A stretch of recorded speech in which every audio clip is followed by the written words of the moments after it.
আসসালামু আলাইকুম। আমার চ্যানেলে আপনাদের সকলকে স্বাগত।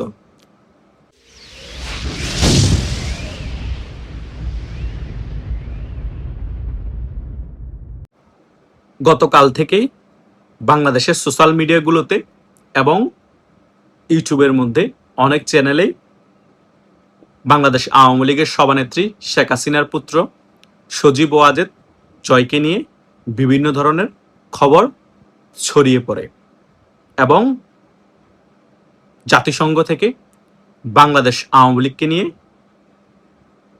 খুবই গুরুত্বপূর্ণ বার্তা দিয়েছে। এই বিষয়গুলো নিয়েও বিভিন্ন ধরনের আলোচনা হয় অনেক ইউটিউব চ্যানেলের মধ্যে। এই সকল বিষয়গুলো দেখেই আমার ইউটিউবের অনেক সাবস্ক্রাইবার আমাকে প্রশ্ন করেছেন যে ভাইয়া, কথাগুলো কতটুকু সত্য এবং যে সকল বিষয় নিয়ে আলোচনা করা হচ্ছে, সজীব ওয়াজেদ জয় এবং জাতিসংঘের আওয়ামী লীগকে নিয়ে বার্তা, এই বিষয়গুলো কি আদৌ সত্য নাকি আপনি একটি ভিডিও করে আলোচনার মাধ্যমে আমাদেরকে ক্লিয়ার করে দেন। আজকে এই বিষয়গুলো নিয়ে একটি ক্লিয়ারলি আলোচনা করব। আশা করছি আপনারা শেষ পর্যন্ত ভিডিওটি দেখবেন, সকল বিষয় একেবারে ক্লিয়ার হয়ে যাবেন। প্রথমত, অনেকেই বলার চেষ্টা করছে ডিসেম্বরে বাংলাদেশ আওয়ামী লীগের সভানেত্রী শেখ হাসিনা বাংলাদেশে আসবেন বলেছেন। তখন কিন্তু শেখ হাসিনার পুত্র সজীব ওয়াজেদ জয়ও শেখ হাসিনার সাথে আসার সম্ভাবনা আছে। অনেকেই বলার চেষ্টা করছেন এই বিষয়টা নাকি সজীব ওয়াজেদ জয় তিনি নিজেই ঘোষণা করেছেন, কিন্তু আমি এখনো বিভিন্ন জায়গায় খোঁজাখুঁজি করেছি কোথায় এই কথাটি সজীব ওয়াজেদ জয় বলেছে, সেটা আমি খোঁজার চেষ্টা করেছি, কিন্তু এখনো কোনো জায়গায় সেটি পাইনি। কিন্তু হলেও হতে পারে, কারণ সজীব ওয়াজেদ জয় উনি যদি ওনার মায়ের সাথে ডিসেম্বর একসাথে বাংলাদেশে ফিরে আসেন, এটা অবাক হওয়ার কিছু নাই। এটা আমি হয়তোবা কোনো জায়গায় এখনো দেখতে পাইনি, সে কারণে আমি আপনাদের কাছে ক্লিয়ারলি 100% যে সজীব ওয়াজেদ জয় কথা বলেছে সেটা আমি আপনাদের কাছে তুলে ধরতে পারিনি। আর দ্বিতীয় বিষয় হচ্ছে জাতিসংঘ থেকে আওয়ামী লীগের বিষয়ে কি বার্তা দেওয়া হচ্ছে। জাতিসংঘ থেকে অনেক আগে থেকেই ক্লিয়ারলি একটা বার্তা দেওয়া হচ্ছে যে বাংলাদেশে কোনো বড় রাজনৈতিক দলকে যাতে নিষিদ্ধ না করা হয়। গণতান্ত্রিক দেশের মধ্যে সকল রাজনৈতিক দলের রাজনীতি করার অধিকার আছে।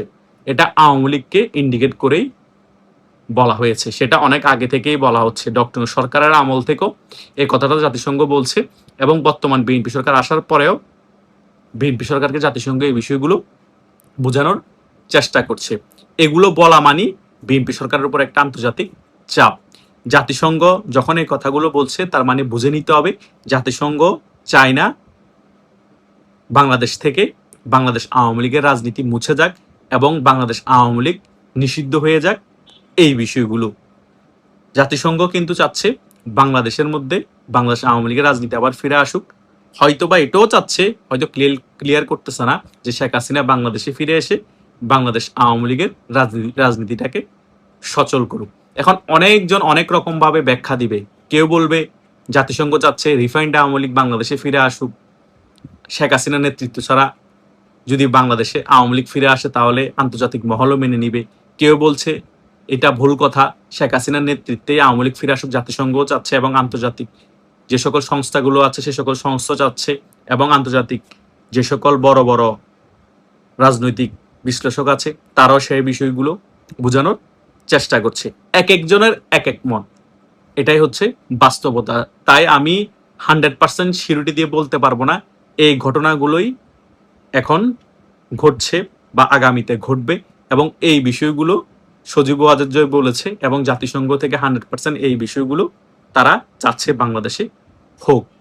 এগুলো সকল কিছু আমরা নিজেদের চিন্তা ভাবনা দিয়ে জাস্ট ধারণা করতে পারবো এবং ধারণা করে আপনাদের কাছে তুলে ধরতে পারবো। এখন আমি আন্তাজি একটা ঢিল মেরে দিলে তো হবে না যে এই বিষয়টাই ঘটবে, এই বিষয়টাই জাতিসংঘ চাচ্ছে, এই বিষয়টাই সজীব ওয়াজেদ জয় বলেছে এবং এই বিষয়টাই ঘটবে। হ্যাঁ, এটা সত্য, সজীব ওয়াজেদ জয় কিছু চমক দেখাবে এই 4-5 মাসের মধ্যে। সে চমক কি যখন ঘটবে তখনই বুঝতে পারবেন। এখন এই বিষয়গুলো আমি আপনাদেরকে ভিডিওর মাধ্যমে খোলাসা করতে চাচ্ছি না। সজীব ওয়াজেদ জয় যে সারা বিশ্বের বিভিন্ন জায়গার মধ্যে বিভিন্ন লবিস্ট ফার্ম তিনি নিয়োগ করেছেন আওয়ামী লীগের বিষয়টাকে পজিটিভ আকারে তুলে ধরার জন্য বিভিন্ন পরাশক্তি দেশের কাছে, সেগুলো কিন্তু আমরা সকলে অবগত আছি এবং আন্তর্জাতিকভাবে আওয়ামী লীগের ইমেজ কিন্তু এখন ভালো অবস্থায় আছে এবং আন্তর্জাতিক মহল থেকে সে কারণেই বাংলাদেশ আওয়ামী লীগকে বিশ্বের পরাশক্তিগুলো সমর্থন দিচ্ছে এবং আন্তর্জাতিক যে সকল সংস্থা আছে তারাও সমর্থন দিচ্ছে। এই বিষয়টা কিন্তু 5 আগস্টের পরবর্তী সময় ছিল না। যতই সময় গড়াতে থাকে ততই কিন্তু আওয়ামী লীগের ইমেজ আন্তর্জাতিক মহলে ক্লিন হতে থাকে। এটা কিন্তু সজীব ওয়াজেদ জয়ের সবচেয়ে বড় অবদান। তাই সজীব ওয়াজেদ জয় যদি সত্যি সত্যি ডিসেম্বরে তার মায়ের সাথে একসাথেই ফিরে আসে বাংলাদেশে, আমরা অবাক হব না। আজ যদি শেখ হাসিনা ফিরে আসে, সজীব ওয়াজেদ জয় যদি তার কিছুদিন পরে ফিরে আসে, তাও আমরা অবাক হব না। কারণ এটা আমাদের মাথায় রাখতে হবে, বাংলাদেশ আওয়ামী লীগের আগামীর কাণ্ডারি হয়তো সজীব ওয়াজেদ জয়, তা না হলে সাইমা ওয়াজেদ পুতুল। সাইমা ওয়াজেদ পুতুলও কিন্তু খুব ট্যালেন্টেড একজন মেয়ে। তিনিও কিন্তু বিতর্কতভাবে কি কি খেলা খেলছে আপনারা কল্পনা করতে পারবেন না। আপনাদের থেকে কি মনে হয় শেখ হাসিনা একার পক্ষে তার ব্রেন দিয়ে সকল কিছু খেলছে? এটা সম্পূর্ণ ভুল। তার মেয়ে থেকেও শেখ হাসিনা বুদ্ধি পরামর্শ নেয় এবং সজীব ওয়াজেদ জয়ের বুদ্ধি পরামর্শ কিন্তু শেখ হাসিনা ফেলে দেয় না। হয়তোবা সজীব ওয়াজেদ জয় বক্তব্য দিতে আসলে অনেক আকর্ষণীয় মনে হয় না আপনাদের, মনে হয় কিছু না কিছু ভুল করছে। আসলে যাদের আইকিউ 9+ তারা তাদের কার্যক্রমে অনেক কিছু ভুল সামনে থেকে দেখলেও বিতর্কতভাবে তারা যেটা করে একেবারে পিওর করে, একেবারে 100% সলিড হয় তাদের কাজগুলো এবং তাদের মেধা খুবই শার্প। তা না হলে তো আর তিনি হাওয়ার্ড ইউনিভার্সিটি ছাত্র হতেন না। আর বিশ্বের 1 নাম্বার ইউনিভার্সিটিতে পড়ালেখা করেছেন এই সজীব ওয়াজেদ জয়। বিশ্বের বড় বড় দেশের রাষ্ট্রনায়ক অনেকেই এই সজীব ওয়াজেদ জয়ের বন্ধু। সো সজীব ওয়াজেদ জয়ের মাথার ব্রেন অনেক শার্প।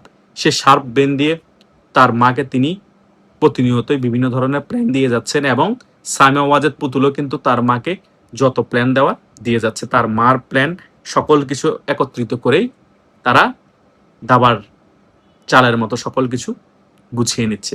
সো আগামীতে বাংলাদেশে অনেক কিছুই ঘটবে যেগুলো আপনারা কল্পনা করেননি।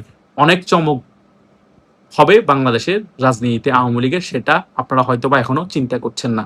আর সকল চমকগুলো সজীব ওয়াজেদ জয়ের হাত ধরেই হবে। হয়তোবা বুঝবেন না এই চমক কিভাবে আওয়ামী লীগ ঘটালো, কিন্তু বিতর্কতভাবে সজীব ওয়াজেদ জয় সকল কিছু গুছিয়ে নিয়েছে সেই চমকগুলো বাংলাদেশের মানুষের কাছে দেখানোর জন্য। আশা করছি আপনাদের যে সকল প্রশ্নগুলো গতকাল থেকে ঘুরপাক খাচ্ছিল, আমাকে প্রশ্ন করেছিলেন, সেই সকল প্রশ্নের উত্তর এই ভিডিওর মাধ্যমে আপনারা পেয়ে গিয়েছেন। তাই যারা প্রথম থেকে শেষ পর্যন্ত এই ভিডিওটি দেখেছেন তারা মোটামুটি সকল কিছু একেবারে ক্লিয়ার হয়ে গিয়েছেন। তারপরে যদি মনে কোনো প্রশ্ন থেকে থাকে, এই ভিডিওর কমেন্ট বক্স আছে, সেখানে আপনারা কমেন্ট করতে পারেন এবং যাদের সাথে আমার হোয়াটসঅ্যাপ এবং মেসেঞ্জারে যোগাযোগ আছে তারা সেখানেও আমাকে যে কোনো প্রশ্ন করতে পারেন, সেখানেও আমি উত্তর দেওয়ার চেষ্টা করব সকল বিষয়ে। ধন্যবাদ সকলকে।